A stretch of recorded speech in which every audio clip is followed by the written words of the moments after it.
Good morning, everyone. How are we doing today? I'm doing great. This morning, I thought I would jump on and show you my little project that I'm going to be doing most of the day today. And that's canning again. Simple little process of what I'm going to do today, though, but with a little different twist. So we planted grapes. I planted grapes. Actually 3 years ago. And they're just now coming to the fruitation that I need them to be. And here are the grapes, but I have a whole bunch of them. Mine are the green grapes. I also have the nice red grapes. But these were all ready, and they just drip off of their branches. They really do. If you've ever watched the movie A Walk in the Clouds, one of my favorite movies, that and The Lake House. Oh, good. Do good movies, really good movies. But in the Walk in the Clouds, they show how they're going along the vineyards of where the grapes are, and these are the darker grapes, and clipping each one. And that's what I felt like I was doing, just going along and clipping every single big bunch of grapes. Now, what do you do with all these grapes? Well, it's kind of like lemons. If you have lemons, you make lemonade. If you have grapes, make some jam. And that's what I'm going to be doing this morning. I kind of wanted to go over the things that you'll need to do the canning if you've never canned before. If you have, great. Like I said, this one's going to be a little bit different process. I'm still going to use my jam maker, and that's going to speed up the process where I don't have to stand, all day at the cook stove and do this.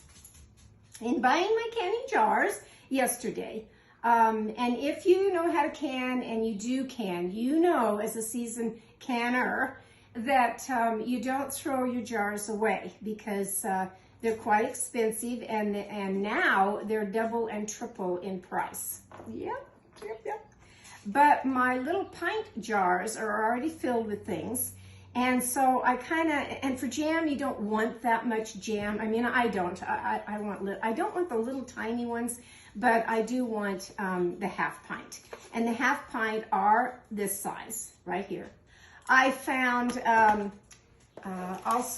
I just kind of liked this size right here. I thought it would be nice sitting out on a table.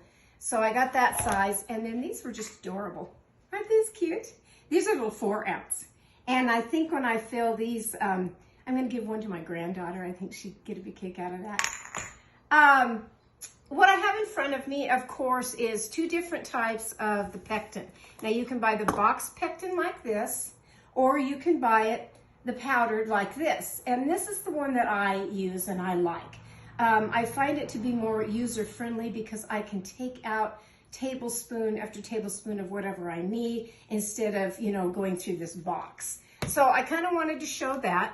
Then I've shown just the essentials of what you need to get started with canning. Of course, you're going to need this that does go inside the jar when you start pouring whatever you're making in the little jars. So that's your little funnel. You're going to need one of these. This picks up your jar. Picks up the lid like this and picks it up. Okay. I won't be needing this morning on what I'm doing, but this is great for getting your lid. See, it's a magnet on the end, getting your lid from when you start boiling and sterilizing your jars. And also the little stir stick is getting out any air bubbles. So that thing is great to have. Whether you have this kind or, I had it sitting down here. There it is. The old-fashioned, if you can even find these anymore, which are these. Again, they would just sit on the jar like so to pull it up out of the water. I've hung on to this one because actually I did use it way before I ever got this one right here. This one's for the bigger jars that I like anyway. Then you're going to need, yes, a ladle to put. I'm going to use my littler one today because I have smaller jars. So that's to ladle and put, my jam in the jars. or you can find one like this. And I'm going to be posting all of these supplies on my website, www.cookingwithcaroldiane.com, under the gadgets. So if you like this, and what I liked about this is it sits on the side of a pan and rests while you're doing something else. So I kind of like this one. The sieve that I have here, which I showed, the reason why I bought it is because I wanted this guy right here. But this is my nice little sieve that I will be using. Or if you don't have one of these, certainly you can use a cheesecloth. Now, cheesecloths come in handy for all kinds of things, all kinds of household things. You can use these for cleaning in the kitchen. You can use them on your automobile for, you know, polishing your automobile. They just work for all kinds of things.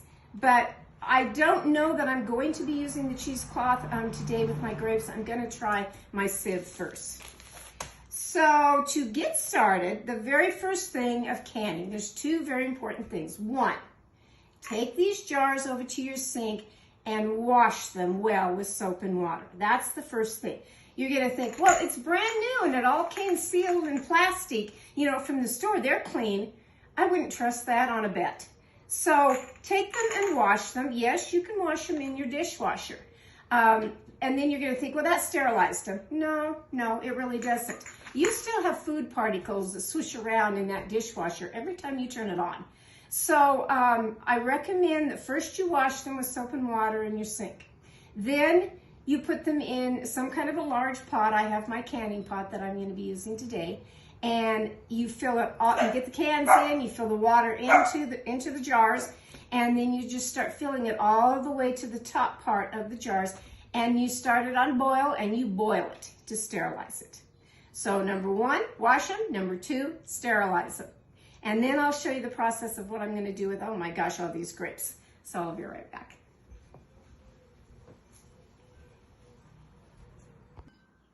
Okay, I'm over here at my sink area. This would be kind of step 3. After you have washed your jars, after you have sterilized your jars, or are still sterilizing your jars. Now we're going to get the fruit ready. And the fruit that I have is a huge box like this. These are my grapes. That husband got a little carried away. So we have an arbor off to the side of the house. And when we first decided to have grapes, because he came from back east and he remembers his grandparents having the same thing, this nice white arbor, and all up along the arbor grew the grapevines, and dripping, dripping, dripping with grapes. Okay, so I buy four grape little bushes, little plants, and not bushes, but plants. And so I plant one on each end of the arbor, and then 2 just kind of right in the middle. Oh, no, that wasn't good enough. He, excuse me, he decided we needed more. So he went and bought 4 more. And not only that, but then the other side of the arbor, he has planted the darker grapes. And I kept telling him, I don't think we need that many grapes. Yes, you know, he needed that many. Okay, I said, we're going to do with all these grapes. He didn't realize, I don't think, at the time, because he was young when he remembered. And isn't it funny how when you remember things when you're young, it's bigger and better somehow, but then when you grow older, or maybe you go back in time and see something, it's like, I don't remember the house being that small, or I don't remember this, you know. And the same with the grapes. So, like I said, when I started pulling all these grapes, clipping them and pulling them, because they've got a pretty good little stem on them, they really do. I kept thinking, what in the world am I going to do with all these grapes? My 95-year-old neighbor came over and she says, oh, you're getting your grapes. Are they ready? And I said, yeah, they're ready. I said, I'm a little overwhelmed. And she says, oh, no. She says, but the final thing is that you're going to make something with them, and that's great. And I thought, oh, yeah, we're going to make something all right today. So what are we going to make? We're going to start preparing this process of doing it. And so a couple things. I got a larger measuring cup, and this one is my 8 cups. I need 4 cups of grapes to start cooking. But they're going to cook down.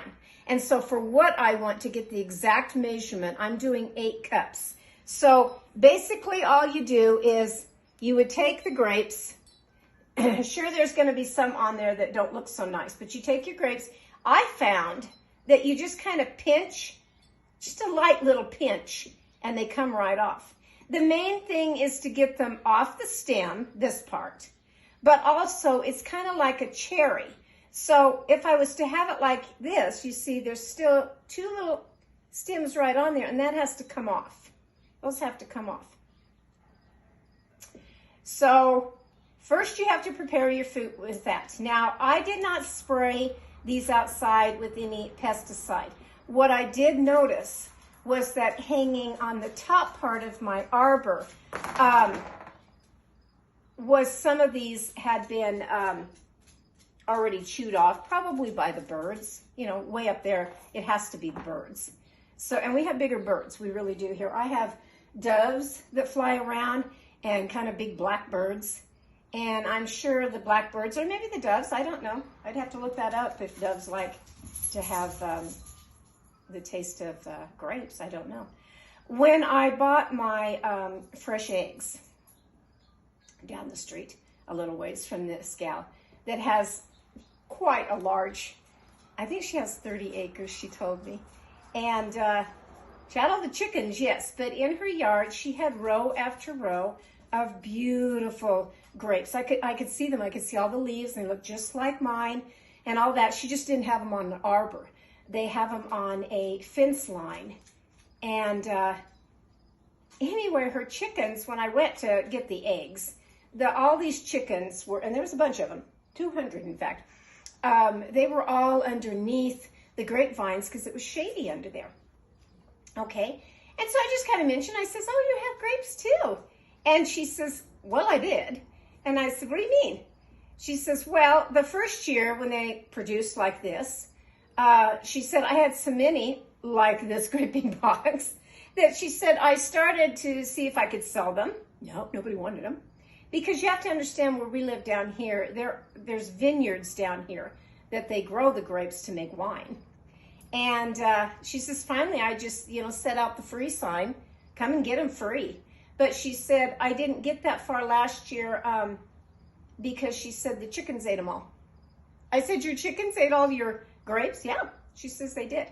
I said, oh, no. She says, it's okay because she says, my husband and I, we don't eat that many grapes anyway. And I'm thinking, yeah, I can understand that. I can understand that. But it is a process. I mean, it goes pretty fast. If you were doing this with grapes out of the grocery store, of course, they'd be a lot bigger. They're going to taste a little different, yes, than these that you grow yourself. Okay, so I'm down to just one. Throw that part away. Now I have to laugh about this. I'm going to tell a story because it's a funny story to me. She probably won't think it's funny, but I do. So the other day, my sister buys a garbage disposal and has a handyman come and install it. But she's going on and on about this 1 horsepower expensive garbage disposal, but more so about the handyman, because when the handyman came, he put the garbage disposal in all right, but he didn't put in the rim that goes in a garbage disposal in the box that matches everything for your sink and the sink part. She has a stainless steel sink also. He didn't put that in, and he left the little rubber thing that's down in a garbage disposal. And she was just having a fit about it. Well, never in my life, she said. I'm sitting there reading the text message, just kind of cracking up. And I'm thinking, okay. But the first thing that came to my mind was, why in the world would you buy such a heavy 1 horsepower garbage disposal when she doesn't cook that much anymore? That was the first thing. And I have a 1 horsepower. I have a Badger garbage disposal. It'll chew up anything. It really will. If you know anything about a little badger animal, which are in the family with weasels, they have powerful jaws, and they have long, heavy claws where they're digging in their dens for food. Yeah, my little badger could chew. My badger could chew up this, yes. But I'm not going to put that through there. I am going to take all the stems out and throw them away in the trash. I learned years ago. Doesn't matter what garbage disposal you have. I don't want roto-rooter in my house. I really don't. So, it's a process for that. So, I was just kind of laughing about that. She writes a little funny article for a magazine in her community area. And I told her, I said, why don't you write about these funny little stories about, the handyman, in other words, that comes to your house and does crazy little things at our age. She's a little older than me. It's like at our age or older, that would be funny for people to read and think, yeah, I can relate to that, of what a handyman did at my house. Reminds me of when my handyman came when I first put in the appliances in the house. And my glass stovetop that you have looked at, and above it is my both convection oven and microwave in one, and it's a heavy thing. And so he had to come and mount it on the wall. They're not called handymen anymore. They are called service technicians. Okay, so the service technician comes, and yes, he did lay down a small, what he called the moving blanket, all across the top of my glass stovetop stove. But he gets out his great big drill. And it's a big drill with a battery pack on the bottom. Well, my husband has all the snap-on tools, and I know how heavy it is because I've used his tools all the time. And so, I'm just sitting down at my bar area, and I'm watching this guy put in my convection oven microwave. And all of a sudden, he drops the drill right on the top of my glass stove. And I'm just sitting there almost having a heart attack thinking, oh, great. It was just installed, and now he's broken the whole thing. It's shattered and broken. I just felt it. And, he says, well, didn't mean for that to happen. And I said, I sat there very calm. I really did, even though I was fuming inside thinking, how could you do that? And then I said, well, I'd kind of like to see if my glass top is broken now.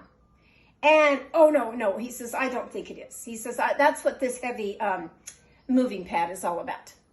Okay. So we lift that up, and thank goodness it was not broken. And I'm thinking, wow, well, he dodged the bullet on that one. And then he goes to put in my dishwasher, and he takes the old one out, and it's just him doing it. Why there's not two people, I don't know, but I guess he just felt he could do it. But he didn't. Because he takes the other one out, and I had just put in my nice flooring. And he scratches the flooring, taking the old dishwasher out. So, handymen, service technicians, they do all kinds of crazy things in your house. I had one that came when my flooring was being put in, that he had flatulence. And apparently he thought I didn't hear anything. And it's like, oh, well, that's attractive. So whatever the handyman does in your house, and especially hers, she told me one day about one that came, I don't remember what he was doing, but he asked for, water. And then he actually asked to use her bathroom. And so many things. Hey, you two quit. And I thought, no, that would be funny for seniors. It really would. Tell about the handyman service technicians. But I don't think she's done that just yet. I really don't. Okay, so with that being said, I kind of got sidetracked. We're both enjoying our garbage disposals. That's the main thing. That's the main thing. After you get the grapes that you've got whatever measurement that you want, then I go ahead and I take, get it right here. I take a strainer, and of course you want to wash them off. So I wash all of that off really well. Real well. And I already have some that I've done this morning. So here's my 8 cups of my grapes. And they're going to go right here in this bowl. Right here. And then I will grab, sorry to have it set out. I'm only going to put, because you would not believe how much water is in these grapes. I'm only going to put 1/4 of a cup of water in the pan. And then I'm gonna put it on my glass stove top, and I'm gonna start it to boil and cook because I want all this to cook down. So this is step 3 of preparing these grapes for a nice little jam. And then I'll stop and pause after this has come to what I want it to look like, and then I'll be right back. Part 4, I'm over here at my stove.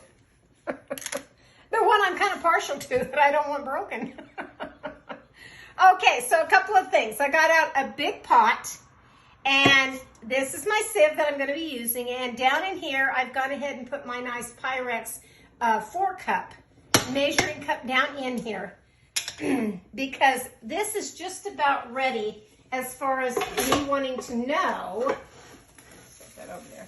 Me wanting to know how many cups that I have of the liquid part. Now, I took a potato masher, and I've mashed a lot of the grapes so that I can get more juice. So now the grapes that look like this, which are this color right here, have now turned like the white Concord color. That's what they look like right now. Okay? So I'm going to turn off the stove area of the heat. Take this back over. I took off my apron because I was just so hot this morning. It's just going to be another one of those days today. Okay, so I've got it all lined up. And what I'm going to do, carefully, is I'm going to start pouring this down into my sieve now, because I really just kind of want the juice. I don't want all that skin. I don't want that. Any little stem that's left over, I do not want. Okay, I'll set this over here a minute. Out of the way. Now, why these things are so handy is that now I can take this and start smashing to get more liquid out of here. And I'm going to need more because right now I'm only at 2 cups. 2 cups. So see, it's kind of trial and error when you're doing something like this. These are not the large grapes like in a grocery store. So I have to make sure that my measurements are correct.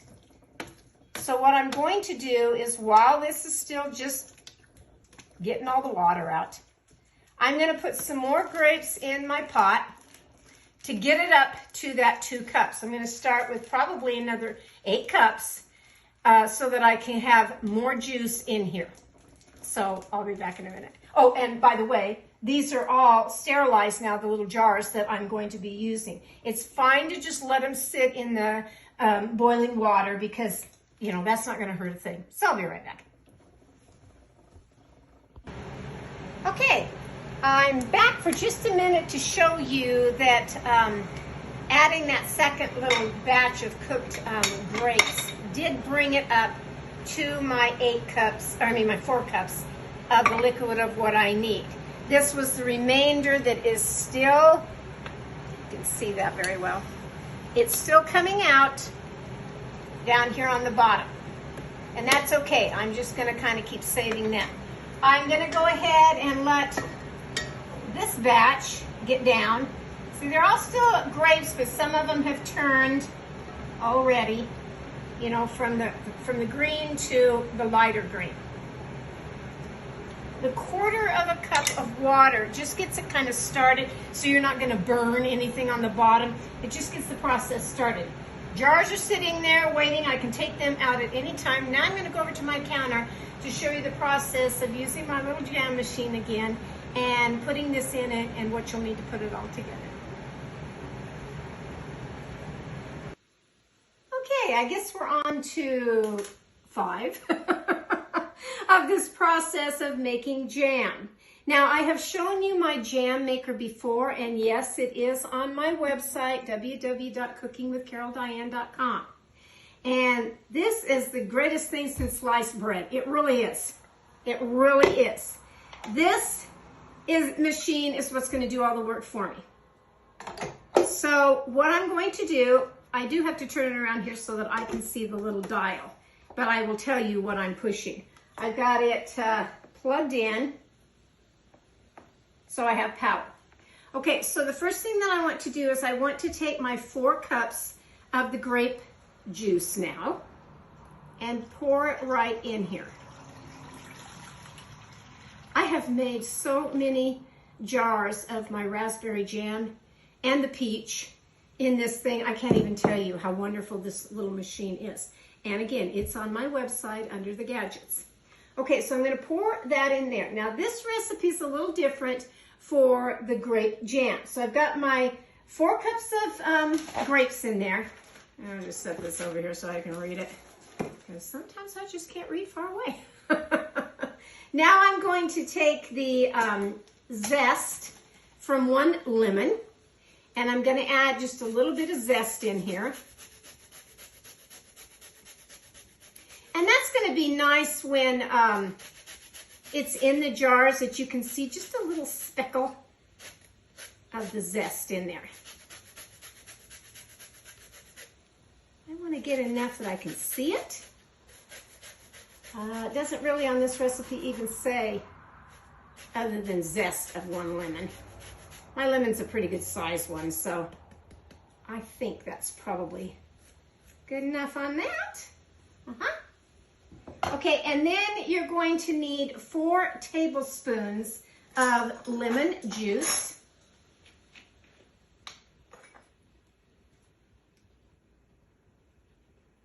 So there's 1,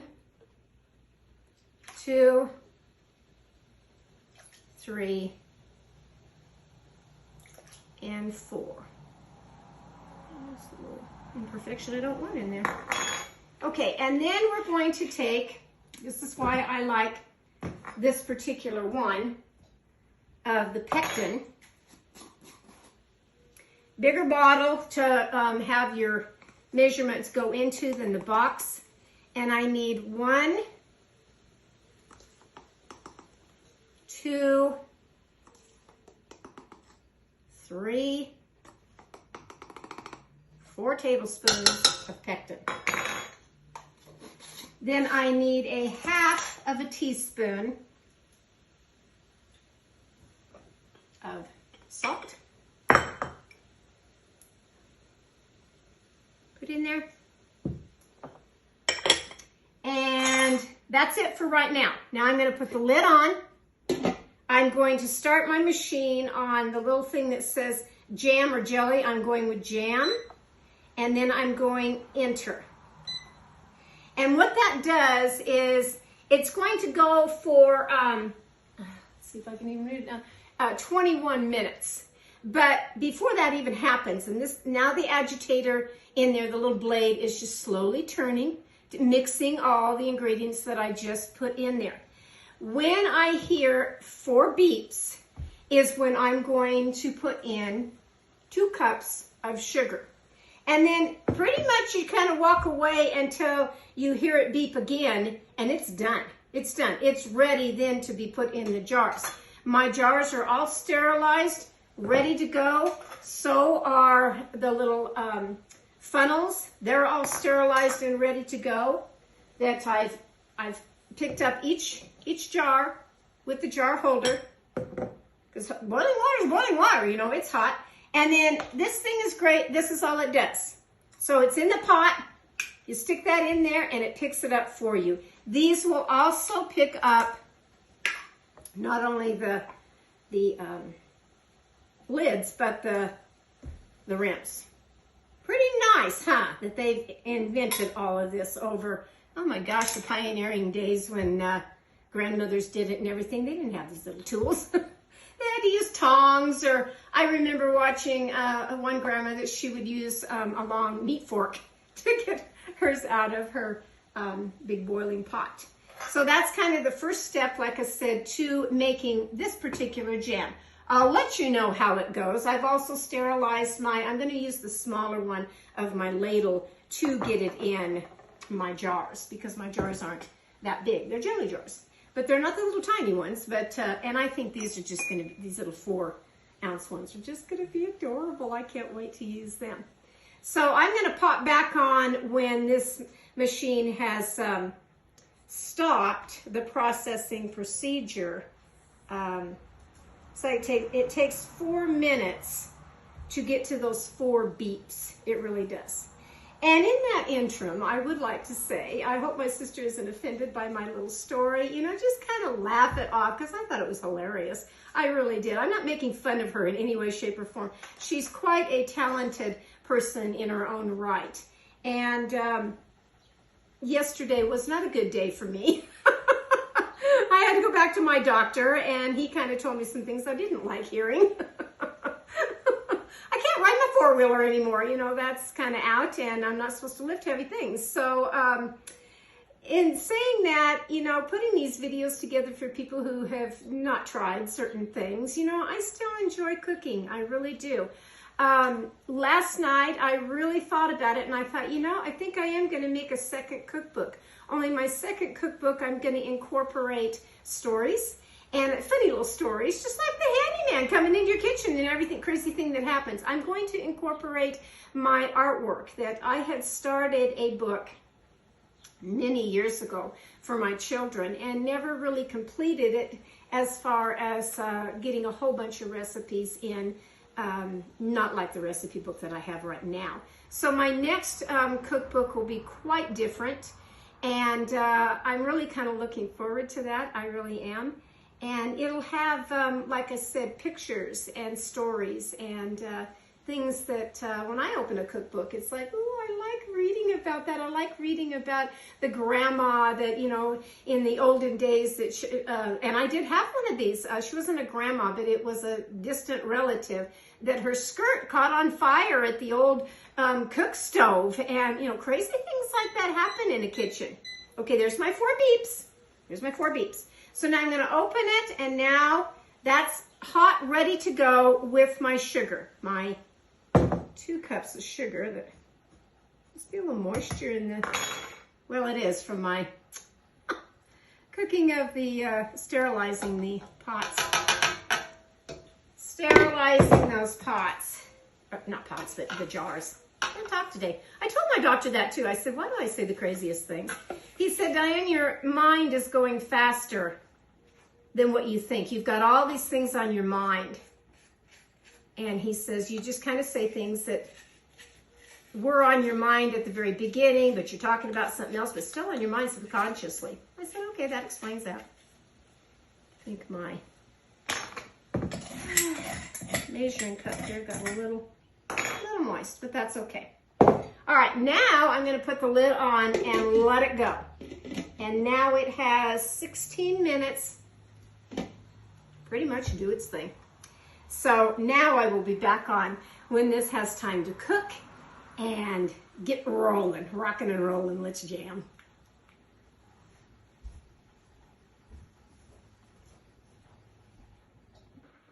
Okay, I am back. The machine has stopped. Let's take a look. Let's take a look at this. First thing is get a hot pad, because this is hot. And take this out of your little turner. Take it out. I'm going to set this over here. Way out of the way. Now, it has a little bit of a foam effect on the top, which is fine, but what I am going to do is when I'm taking it now for my jar to put in here, I'm just going to put this on top just to get the top part that I don't want anything in there to mess this up. I think it'll be all right. I think it calms down when it goes into the jar, but I've never made the grape jam before. I've done my raspberry, and I didn't need to strain my raspberry in any way.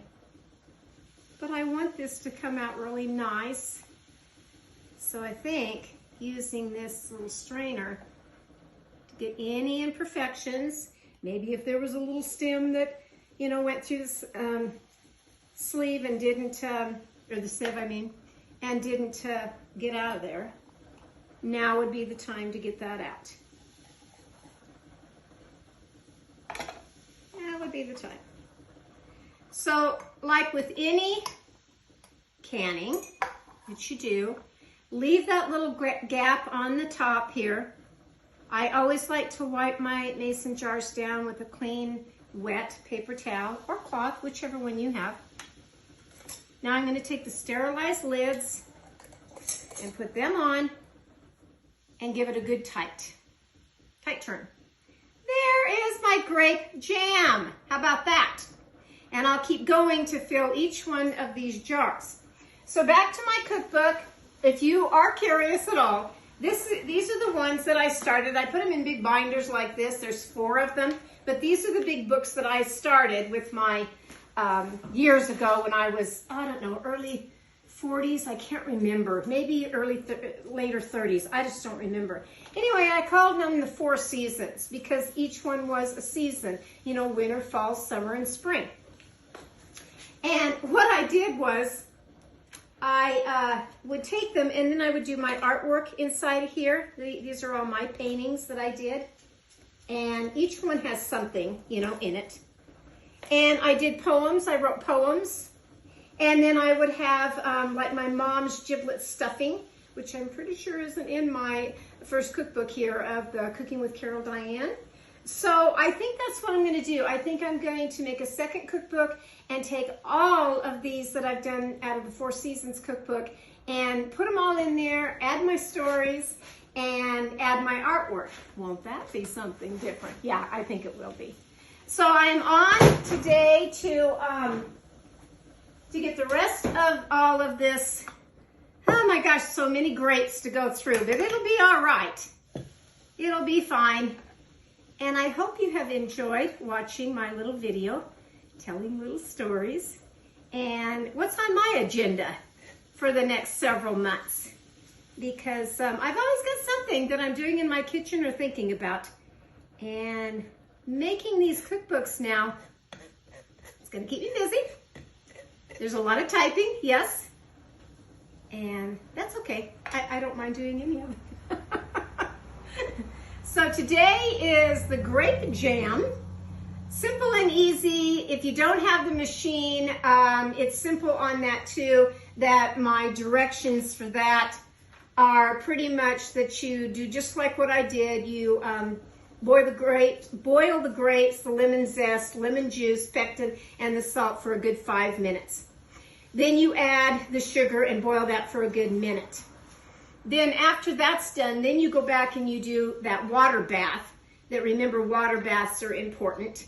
It kind of finalizes and seals your canning process. And you would do that and fill your jars just the same as what I have done here. And see how you like some grape jam. I don't know that I'm going to do this entire box of grapes. I may give my grapes to, you know, my kids or friends or whoever wants some more grapes. It is a process, yes, but I'm going to enjoy the nice grape jam, and I think you will too. If you decide to take on this little project, don't think of it as, oh my gosh, I don't want to do that, it's too much work. No, it's really not. It's really not. And there's my second little jar of jam.